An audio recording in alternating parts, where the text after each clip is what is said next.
that.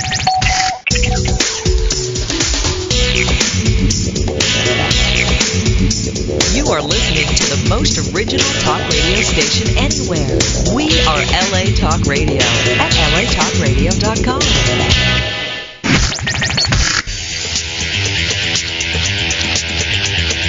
You're listening to Question Reality. Question Reality with Priscilla Leona. Priscilla Leona. Only on LA Talk Radio. Hi, welcome to Question Reality. I'm your host, Priscilla Leona, and we're coming to you live from Studio City, California. And you can catch our show every Sunday from 5 p.m. to 5:50 p.m. Pacific Standard Time. Now, if this is your first time tuning in, our show is about informative entertainment, and it's done in a fun, upbeat improv style. So we're going to provide you with a lot of tips, free advice, free resource information on how to pursue a career in show business. Now, we have lots of guests that work in various professions in the entertainment industry. So what that means is that we're going to have a guest on that is from a career that you're interested in.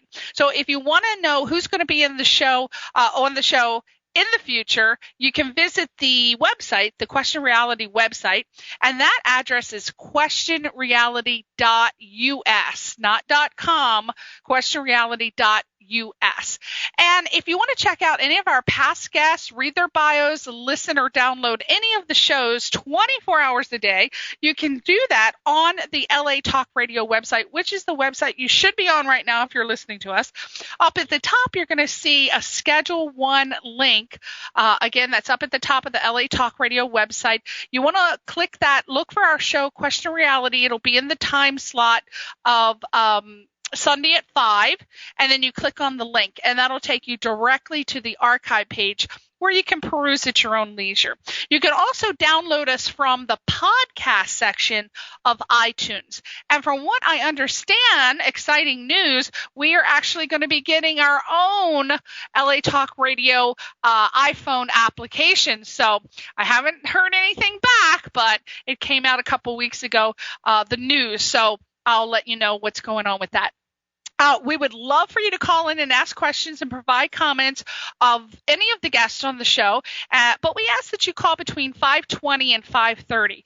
And when you call in, please keep in mind that we take your calls directly. You don't have to go through a screening process. The call-in number is right in front of you if you're currently listening to us live, and that number is 323-203-0815. Again, 323-203-0815.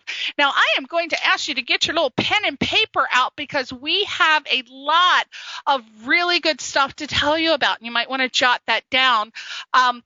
First, if you want to go hear some great jazz after our show, of course, some great jazz tonight at 7 o'clock, there is a band playing. It's Sir Winston's Jazz and Soul Quintet, and they're a fantastic group. They play really top-notch jazz and soul music.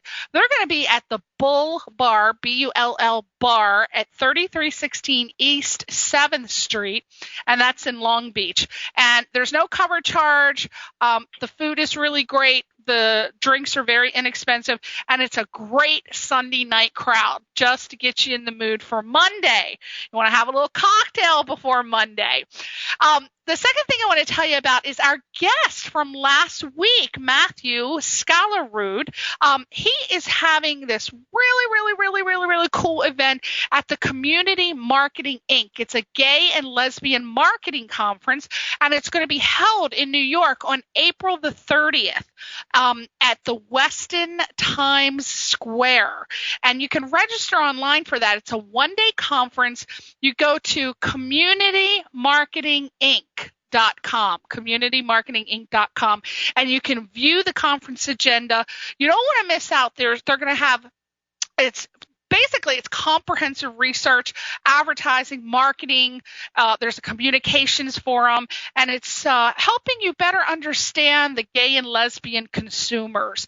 The audience. It's perfect for marketing, advertising, PR executives, people of all industries who want to successfully reach the gay and lesbian communities, which is a huge market, as we know. And you can initiate or update all your effective strategies that you're currently working on, or you need to get some. Let's see. The conference attendance is limited, though, from what I understand. So in order to facilitate the best learning and networking environment, they're going to just have a really small audience. So you probably want to jump on that as soon as possible. Community Marketing Inc., they've been successfully connecting the clients with diverse gay and lesbian communities worldwide since 1992, and they do that through consumer marketing intelligence and strategic planning. Now, Matthew Scalaroot, he owns a company called Pink Banana Media, and they specialize in unique aspects of the LGBT online marketing. They do matching. They match products or services to targeted online communities through geographic and demographic targeting. So his company is rocking out, and he's going to be one of the speakers there. He's a fantastic orator. Just to listen to him is just you're going to be bedazzled. So what they're going to cover, just to kind of give you an idea, they're going to be doing like a review of the community marketing's research with over 30,000 out consumers.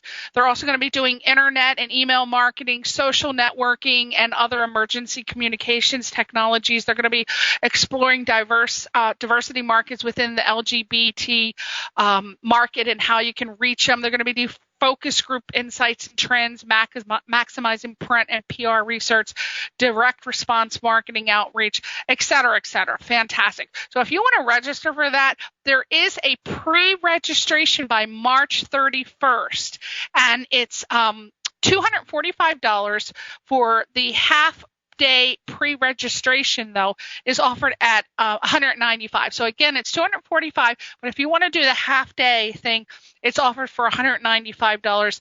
There is standard and on-site registration. Like if you get there, that's $295. So you'll have to pay a little bit more if you just show up. And then there's if you want to go 2+ from the same company, it's $225 each. 5+ people from the same company, $195 each. So the more people you bring, the less. So again, registration is available online for this conference. Matthew Scalaroot is going to be there. Fantastic, fantastic opportunity to increase your business. Again, go to their website, which is thecommunitymarketing.com. And you can check it out. Again, if you need the phone number, 415-552-5104. Okay, Community Marketing Inc. INC.com. Okay, so fantastic. Lastly, I just want to tell you about, that fantastic game show, Let's Make a Deal. Oh, it was one of my favorites when I was a child. Everybody knows it. You dress up in costumes, you go on the show, you can win a Mercedes, or you can win a car that's been bashed in and beat up and has one wheel. So if you're interested in being on the show, it's Let's Make a Deal. It's being hosted currently by Wayne Brady on CBS. Email me, and I can get you some tickets, some free tickets. The show's been taping at the Tropicana in Las Vegas, but for 5 weeks, they're taping live in Los Angeles, okay? So I can get you tickets. All the contestants chosen from the audience, you can win a new car, vacation, computer, furniture, tons of cash. You can email me at Priscilla, Priscilla, at questionreality.us. Again, Priscilla at questionreality.us. Now, for the fun part, our guest today comes to us from, we're going to let him tell you all about himself. I'm just going to do like a little tiny bit, give you a little tiny brief bio.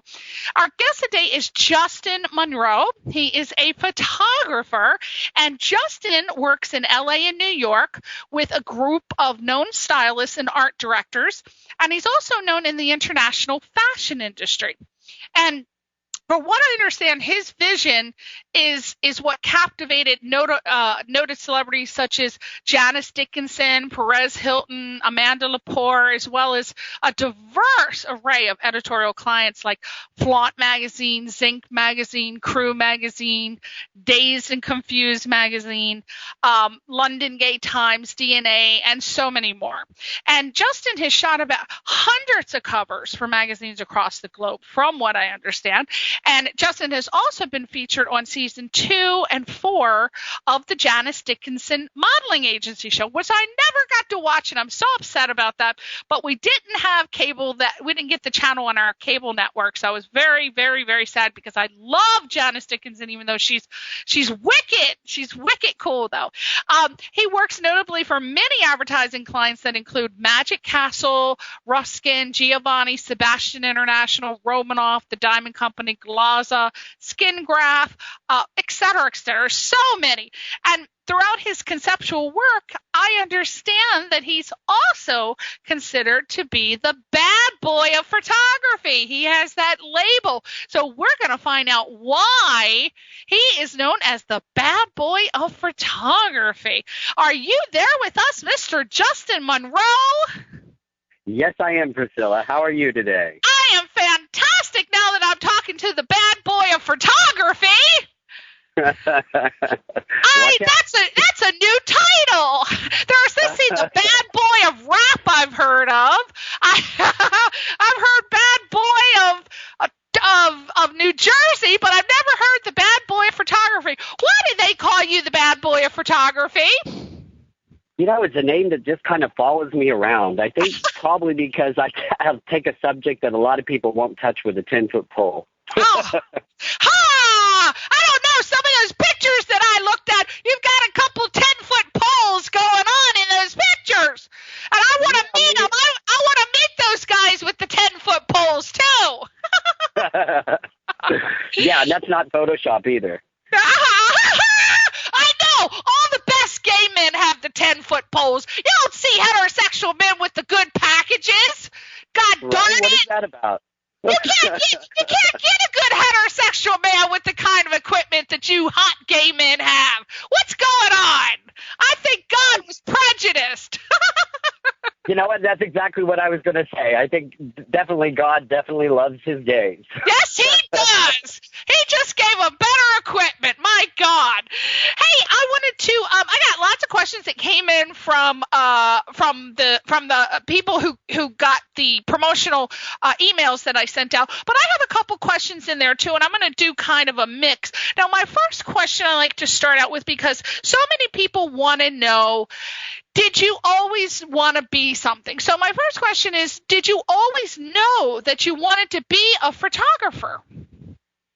You know, it's kind of a job that picked me. I really didn't pick it. It was just one of those things that kind of through osmosis kind of happened. When I was really young, I used to travel with my parents in a rock and roll band, and we would travel from city to city. I basically grew up on a tour bus, and I had a little plastic camera that didn't even work. And I would pretend to take pictures and create stories in my head of just strangers I would meet on the street.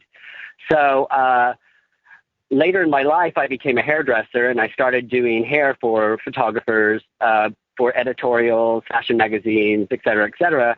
And I just all of a sudden found myself levitating to the photography side of that whole genre. And I decided to go to school, learn how to use a camera. Once I did that, I was so hooked, and all of that stuff from my childhood, I think, just came like flooding back to me. And now I can't imagine doing anything else in the world.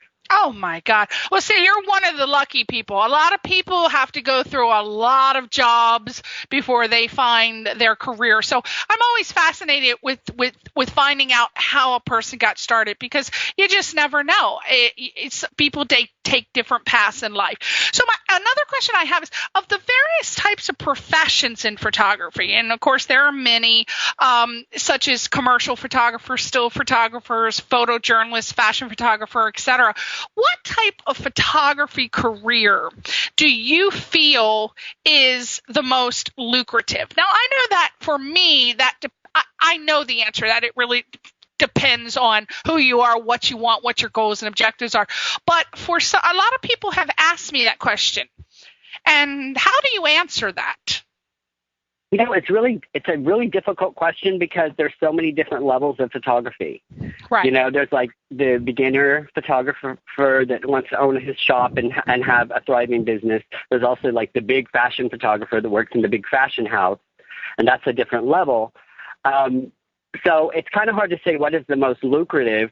A wedding photographer can make a ton of money, and yet a fashion photographer can make a ton of money as well. Mm-hmm. So that's kind of a hard question. Right. I basically think it's the photographer that wants to get out there and work and hone in the clients. Yeah.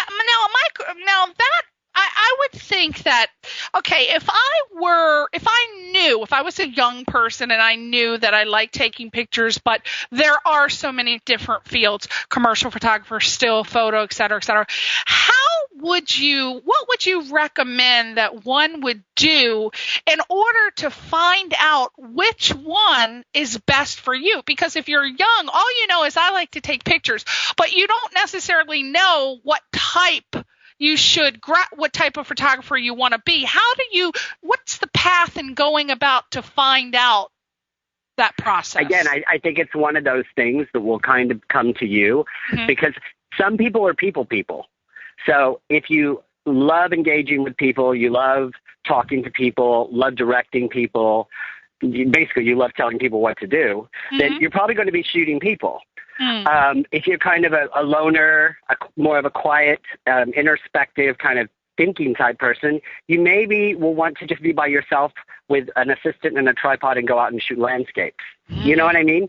So I think your personality will come through in your photography, right, as long as you pick up the camera and use it all the time. It will it'll come to surface.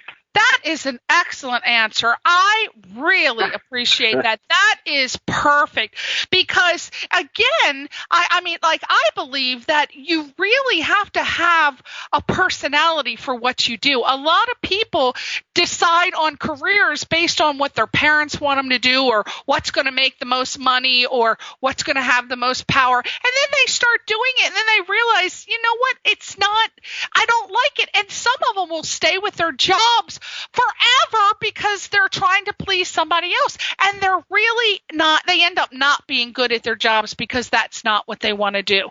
So I have always believed that your personality really needs to dictate where you go in life and what career you have. I really believe that. Amen. I'm going to share a quick story with you really quick. Sure. Something that happened when I first started into photography, and I was shooting for clients that I was really not actually that thrilled to be shooting with, but I was doing it just for the buck, So I'm going to work. I'm selling my soul to the devil, shooting stuff that I thought was crap. Okay. And I got so burnt out, I decided to quit altogether. And when I did that, it was funny. I did that, and all of a sudden my phone started ringing for the kind of jobs that I wanted because I guess, threw my arms up to the universe and said, okay, this is it. If this is all you got for me, I can't do this anymore. And then I just had to make a choice. Do I walk away or do I walk through this next door and see where it leads me? But at that pivotal time in my career, I decided right then and there, I will only shoot what I want to shoot from now on.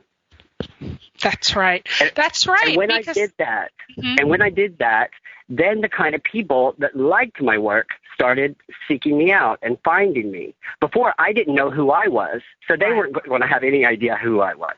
That is perfect. See that? Exactly what you said. If you don't know who you are, then nobody else is going to know who you are. And when you're doing a job that you don't really like to do, you have a block up, whether you realize it or not. It's a mask. Yes. There's a mask, some sort of, whether it's a mask of false bravado, there's some sort of mask that is on, and people don't feel you channeling through who you really are. So you might as well not even take a job that you don't like. Or if you're in a job that you don't like, get out of it. My God, save yourself. We're just on this earth for such a short time, right, Justin? You are absolutely right. Woo, Lord. I subscribe to that. I'm telling you. Now, I have a question here. This question for you comes from Peter from Boca Raton, and he says, Dear Justin, if I decide to go to school to study photography, other than the obvious classes that are in the curriculum, what classes would you suggest that will help me get work in the real world? I would say take a business course. It's always a slippery slope between artistry and being a business person. And it takes a business person to know how to handle their business. Amen. And artists have a tendency to just kind of want to shy away from that side of their career. And if you do shy away from that side of the career, it won't be a very lucrative one for you. Now, what kind of business courses would you suggest? Like personal accounting, marketing, what kind of classes? Well, if they offer a photography business course, like basically invoicing, rights of usage for photographs, basically, bookkeeping, taxes, all of that stuff, for your specific field, that would be an awesome way to go. But if they don't have it, I would take a basic business owner's course. Like if you were to open up a laundromat or whatever, you're still going to have to know the basic fundamentals of business. You're still going to have to know the basic fundamentals of taxing and what you can get away with and what you can't with the IRS, because all that's very, very important when you're running a business, because you want to take every advantage you can, but you also want to do it legally. That is so true. I mean, so many artists make that mistake. They don't really have whether or not, a lot of them say to me, I just don't have the mentality to be able to deal with the business aspect, and they just want to focus on the artistry. What do you say to people who say, I don't have the mentality, I can't stand it?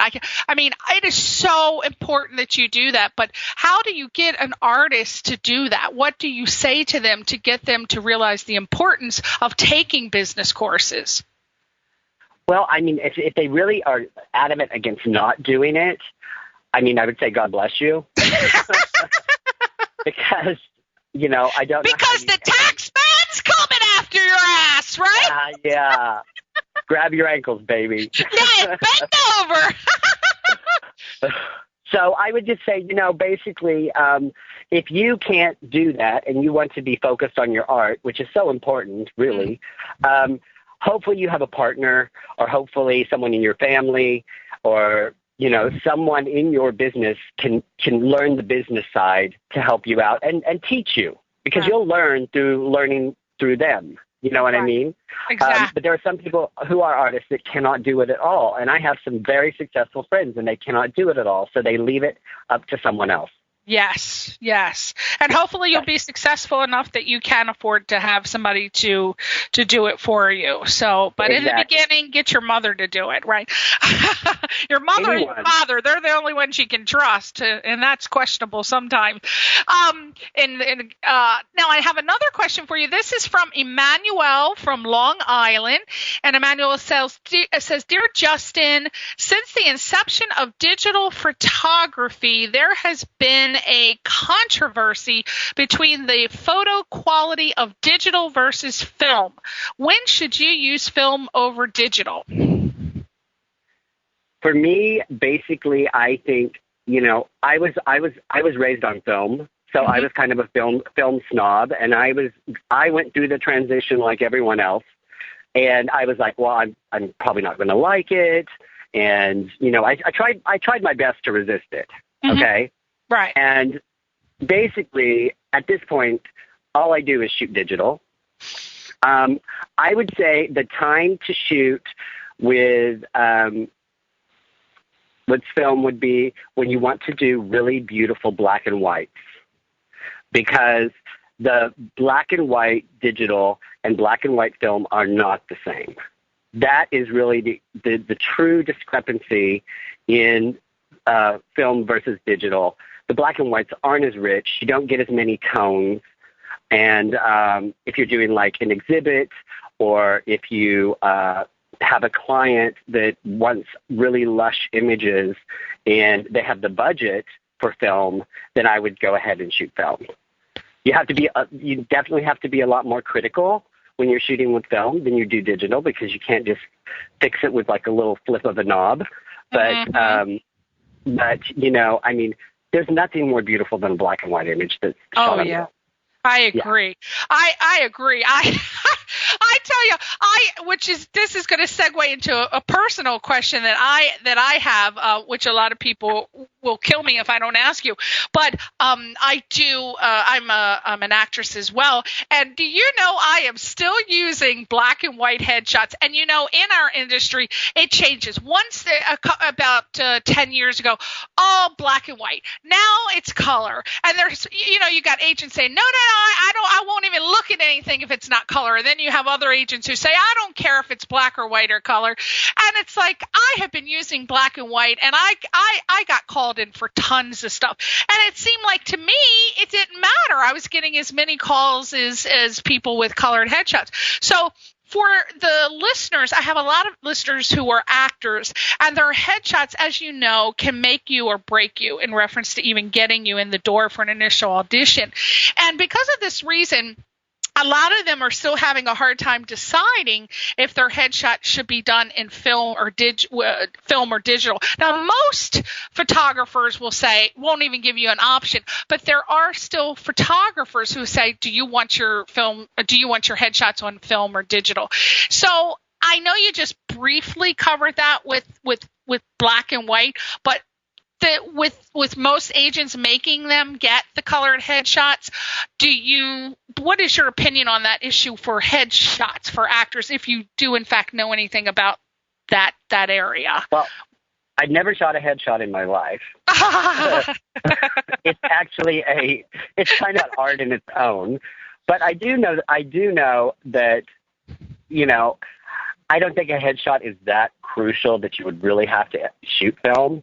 I mean, a persnickety producer or agent isn't going to be able to tell if it was shot on film or shot with a digital camera. So, it's basically going to be whatever they're looking for at the time. If someone has told them particularly that it's only in now to have colored headshots, then that's what they're looking for. And if that's what they're thinking, they could look at your black and white headshot and think, well, we don't like her. I mean, we don't know why, but she doesn't have a colored headshot. So I would say cover your bases. I would have one of each. I love it. Yay! And then if you shoot it on digital, you don't have any extra expense, but you got a black and white option and you got a color option. I love it. Because that's what I do. I have my black and white ones, and I have my colors up, and hey, if they want you, they want you. They don't, they don't. Okay, our next question comes from Lauren from Pittsburgh, Pennsylvania, and Lauren says, Dear Justin, as we all know, lighting is of the utmost importance. Do you have any suggestions for which type of light and backdrops to use shooting various skin types? I don't know what that means, skin types. Maybe she means like races, like black people, white people, Asian people. Right. Well, that's a pretty broad question because it depends kind of on what you're trying to do. Yeah. Generally, let's just, what I'm going to choose just to narrow it down, since that is broad. Let's take just say maybe how about a pale? Let's do a hard person, like a Irish person, like a pale, maybe a very white pale person. What would you do? What would you recommend for the light and backdrop for a pale person?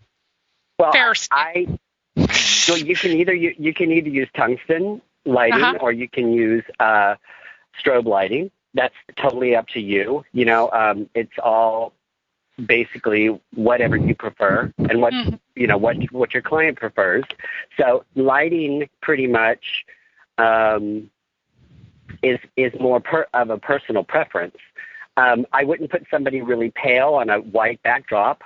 And maybe and a white gray one. Maybe a gray. Maybe a neutral gray. Something that's complementary to their skin tone. Even black. If you want something that looks a little more dramatic. But you know, Well, you know what? I'm gonna ask a question of that, Justin. In what basic? I'm gonna kind of hone in with what I think this person is asking. What are the basic lights? Like, let's just say starting out. What are some of the basic lights and backdrops that you would want to get if you were a beginner? Because I notice a lot of people that wrote in are beginners. So what are the basic equipment that you would even suggest getting? So if you're a beginner and you're interested in doing portraits, okay, let's make it easy. Mm-hmm. Then I would say I would get a neutral gray backdrop, mm-hmm. and I would also get a neutral gray, a white, and a black. Okay. Then you've got your bases covered. Okay, I would get a strobe pack. Pro Photo makes an amazing strobe pack, and there is a portable strobe pack which is called the Pro Photo 7B. I love it. It's portable. You charge it with a battery. You can take it anywhere. You can use strobes. You can go to the beach. You can go in the studio with it. It's just a really good traveling pack. For someone starting out, that's a great idea. I would get possibly a beauty dish and maybe a softbox if you're interested in doing,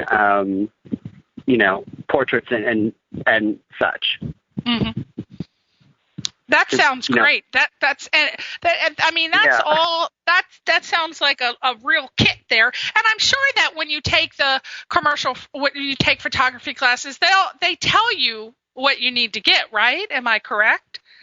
Oh yeah, when you're in a photography class, especially if you're in a lab where you're actually in the studio, mm-hmm. They have so many different types of lighting tools for you to use. They have umbrellas, they have softbox, they have strip lights, they have Optibanks. I mean, they just have all of these different lighting sources for you to study, because you'll find that for different situations you're going to want to use different lighting. And the only way to really learn what works is to just use it. Is to try it, right. Yeah, there you go. Now, this question comes from Diego from Chatsworth, and he said, Dear Justin, I think we kind of covered this, but okay. All right. What make and model of camera did you start out using, and why? What is that? I don't understand that. These people. Learn how to write, people. Okay. What make and model of camera did you start out using, and why? And why? I understand what he said. Okay. When they don't put apostrophes, I get all. And why? You know how I am. Okay. What make and model of camera did you start out using, and why? And the same question for what equipment you use today. There you go. Okay. I started off with a little Pentax camera. It's been so long I don't even remember what model it was. I would say now, if you're starting out, Canon makes amazing cameras, and they vary in range. So if it were today and I was starting out, I would choose a Canon. Right now I use a Mamiya RZ with a digital back, and I also use a 7B by Canon. Now, is that you use that for everything? Because I know you do, commercial photography, fashion photography. Do you use the same camera for everything, or do you use different cameras for different types of photography that you do? Yeah, it kind of depends on the look that I want. If I want something like larger and more lush, I use my Mamiya. And if I'm working for, something on my book, I'll use my Canon, my 35 millimeter.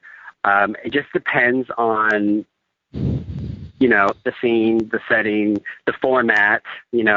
Magazines sometimes have quirky formats. So that kind of, lends itself to your decision making as well. Exactly. Now, I have a question now. Speaking of lighting and cameras, now this is going to be a little question that throws you off, and I don't even know if you can answer this because it's a little different, but I'm going to be producing and directing a music video in the near future, and I wanted to get a certain shot in a pool, and someone suggested using 2 China balls as the best lighting. Now, I didn't know what the hell a China ball was, but I've been asking around, and it seems like there's a split on whether it's a good idea for my shoot. So my question to you is, what do you feel the best use is for China balls, and when's the best time to use them? You know, do you know anything about China balls? Chinese balls? China balls. Chinese balls? Oh no! Yeah, we're talking. You're talking about. I'm sorry. You're talking about photography. Yeah. And lighting. I'm sorry. I went somewhere else for a minute. Me too. Because I love my Asian men, and I was thinking back to 1984 Chinese balls, but that's another thing. Woo. Woo. You know, if you want a soft light source, basically that kind of, you know, is going to be, I don't know what you want your scene to look like. Well, here's what it is. I'm going to just tell you, and you tell me. I have a guy, he gets shot, he falls in the pool. I want the pool to be lit, and when he falls in the pool, I want the blood to be like falling down in the water, but there's a picture of a woman that's going to be floating on top. So I want the hand to be touching the picture with the blood, with the light coming up from the bottom of the pool. And it's nighttime. It's a nighttime pool scene. Okay. So basically, you know, you're going to have a lot of dealings with reflection. Okay. Mm-hmm. So the soft white light that you're talking about, like a China ball light, is a great way to light it. You're just going to have to be very careful where you place it. Where would you suggest you place it? Right directly over top of the scene, or I would say probably more like 45 degrees, and kind of work your camera angle to where you get your light, but you don't see the reflection in the water. You know what I mean? Yeah, so got it. It's going to be a little tricky, but it will totally work. Well, I'll be calling you when the time gets here. So I don't know. I can't afford you. I'm going to have to bribe you another way. I'm going to have to figure out what your weakness is to get you on the set to help with that one. What's your weakness? China balls. Oh, China! Well, I'll bring enough for you to play with on the side. Okay. Perfect. Now, we have a couple more questions, and then we're going to wrap it up. This person comes from Lisa from Cherry Hill, New Jersey. She says, "Dear Justin, how do you exhibit your photography, and what is the most you can hope for?" The heck does that mean? I don't know what the hell that means. All righty. Okay. All right. How do I exhibit? I exhibit most of my photography through publishing of books. My first book is called Down the Rabbit Hole. It's an erotic journey like Alice in Wonderland, but it's the coked up, drugged up, souped up, sexed up version. Actually, it's the sexed up tranny version. So, wow. Yeah. So I definitely have a definite type of person that is like a fan of my work. So, you know, basically through my books, I do exhibits when my books come out, but I'm not a big exhibitor per se in between. So as I'm working on my new book called Playthings, which is due out in October of 2010, right before the holidays, we're going to do gallery openings in the major cities as well as book signings and such. Are you going to be here in LA? Where can we find out? Oh yeah. Well, the last time I had my book signing at a different light in West Hollywood, and they've closed now. So Yeah, I have a different publisher this time than I did the previous time. So they haven't really planned anything yet because the book's not due out till October. Right. So, but it will be somewhere local for sure. If you go to my website, I have a section of my website that says fun stuff.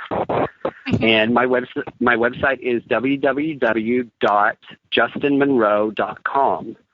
And, I will post things like upcoming events, book signings, you name it, and people can stay tuned and stay in touch with what's going on with me and my work, and also they can order my books there as well. Yay! Right on your website?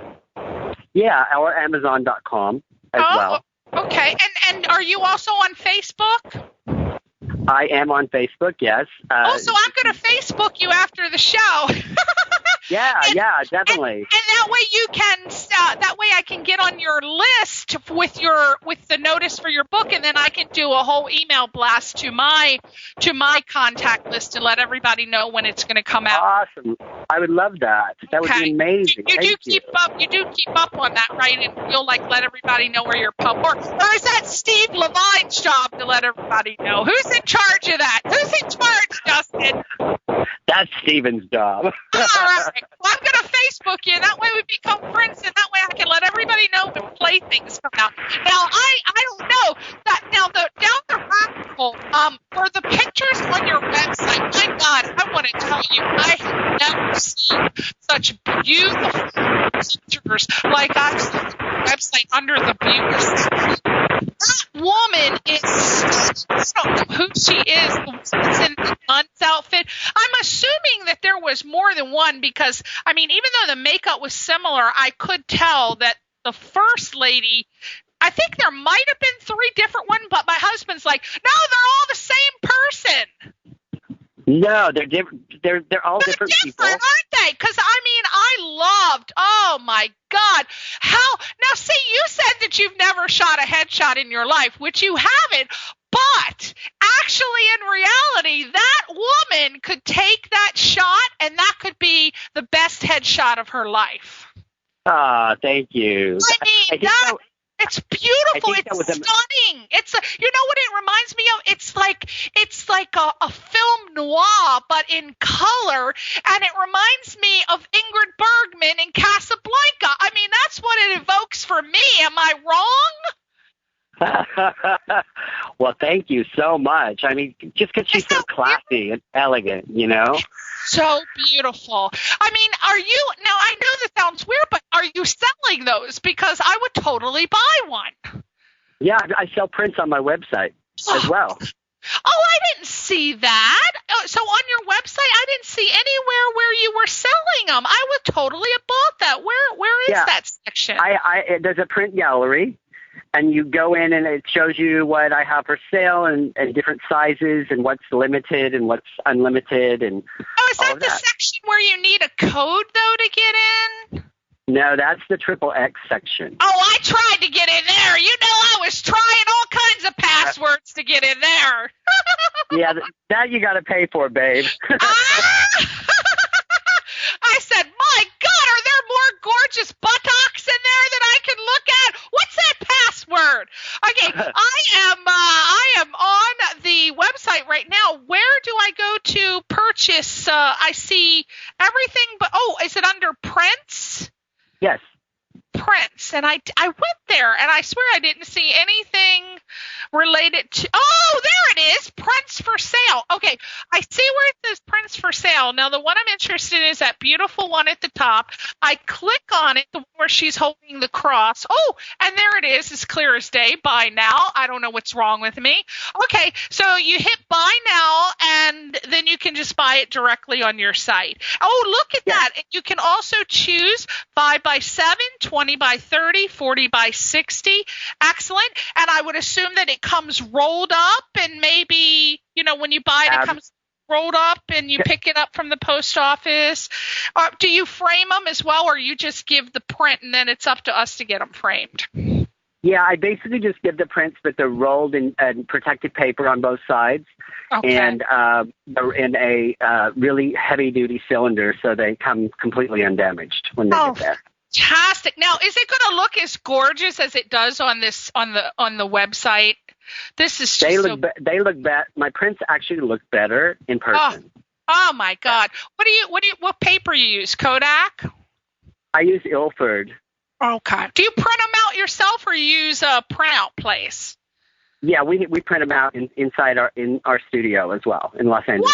Wow! Woo! My God! Well, I'm excited about this book. How many pages is it? The Playthings that's coming out. The new book is basically about 165, 170 pages, ultra color, hyper like extravagant colors this time.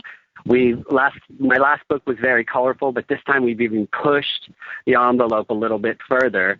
There is it's basically a look into a demented toy maker shop in downtown Skid Row, Los Angeles. And it's kind of a cross between Madonna's sex book and Toy Story. Oh, interesting. Yeah. So does it have little stories, like little? Yes, I have Perez Hilton as Humpty Bumpty. Mm-hmm. He's like a cocaine addicted nymphomaniac, rotten egg. Oh. And it's awesome. He was amazing on the photo shoot. He had everybody in stitches because he had this giant egg costume on. Oh. And yeah. What the hell could you do it? What is he doing in the egg costume? He was just posing in the egg costume, or what was he doing? I can't even tell you. You have to see it. It's so. Oh, I have to buy the book. it's so devilish. All I can say, Humpty Bumpty. Okay. I like it. I like it. That's equivalent to the term boy butter for me. I like that. I love it. So what was Perez doing? Is he posing in the book? Yeah, he's in the book. He's in this book coming out. My God, what is he doing? Yeah. Did you bend him over and spank him good like he deserves? You know, I tried, but he flips me over and spanks me really good. He is a hunk of man. He can do some flipping, right? Yes, he's pretty scandalous. Well, I'm excited. So we can buy both of those books on your website right now, even the older book, right? Well, you can find the older book. The new one's not out yet, babe. Remember, the new one doesn't come out. But you'll be able to buy it on your website when it comes out, correct? Yes. Okay. Absolutely. And then the older book, where can we buy the older book? Same place, on my website. The same place? Yes, there's publications. Oh, I'm looking for that. I'm looking under publications. Girl, are you drunk? I'm telling you, did I tell you I'm not computer literate? Did I tell you that I have to have my husband do everything on the computer for me? Oh my God, what is going on? I see now. I'm seeing Justin's work to be featured in the new art book, Beautiful Vision. I see that. That's fantastic. I wonder what that is. We're gonna have to talk. That's another book. That's a different book. Another book. Oh my God. Well, Justin, I just want to thank you so much for coming on the show. You have been a total little dreamboat, and it would be an honor to meet you one day, which is why I'm hoping that when you send your invitation, that you allow everybody to come. Is it an public exhibit that you're going to be having for the book, or is it going to be a private thing? There'll be both. It'll be both. Okay. There'll be a private opening, and then it will be in the gallery for like a month or so after. So everyone can have a chance to go and see it. Oh, that's fantastic. So you're going to have the pictures blown up on the wall, some of them, and Oh yeah. My God. Now, are some of the guys going to be there from the pictures, and do we get to touch them in any part? Well, last time with my you can touch them all you want. They do anything I say. Well, let's just keep a little donation box next to them, and I'll bring my dollar bills because I want to touch some parts. Where do you find these hot-looking men? Where are you trolling to find these guys? Because they are just, I don't see these guys anywhere. Where are these guys? Can I tell you, I live in heaven. You must live in heaven. I do. I swear. I know that you got that one shoot. I was looking at your one shoot. It was in the UK, so I can understand that, Connie, because I tell you, when I was living in England, I have never seen so many guys. And this was back in the 80s. And I swear to God, it was the first time that I had seen a bunch of men dancing together. And it's perfectly normal in Europe for a bunch of men to dance together. But here, you get men dancing together in heterosexual clubs in the 80s. Oh, my God, they were like out the side, ready to like beat us up, you know? But Right. there were some hot-looking guys in England in the 80s. So I know that you did that one shoot in the 80s. I mean, in the 80s, in England. Yeah. Well, when I first started out, it was kind of difficult for me to find models, which I think this is another good thing for the new listeners, that the new photographers that are listeners as well. You know, in the beginning, you have to explain your concept and explain what you want to do with them, so they don't just think that you're like wanting to get them to come over for a perv fest. Right. That's true. You know what happened to my darling boy George? He had that guy come over, and the guy said that he wanted him for a photo shoot, and boy George ended up tying him up. I don't know what happened to my boy, but he went a little crazy. Well, boy George didn't give him a concept. Boy George didn't have a concept. He just went in willy-nilly, right? Exactly. He didn't have a concept. All he's thinking about, let me cuff him. Oh, my God, we're out of time. Justin, thank you so much for coming on the show. God bless you with all of your work. I am going to buy something from you. I'm going to Facebook you, and we'll keep in touch. If there's anything coming up you want to tell me about it, please feel free, and I'm going to advertise it on my show. Thank you, Justin Moreau. Find Justin Moreau and justinmoreau.com. Thank you, my love. Bye-bye. Bye.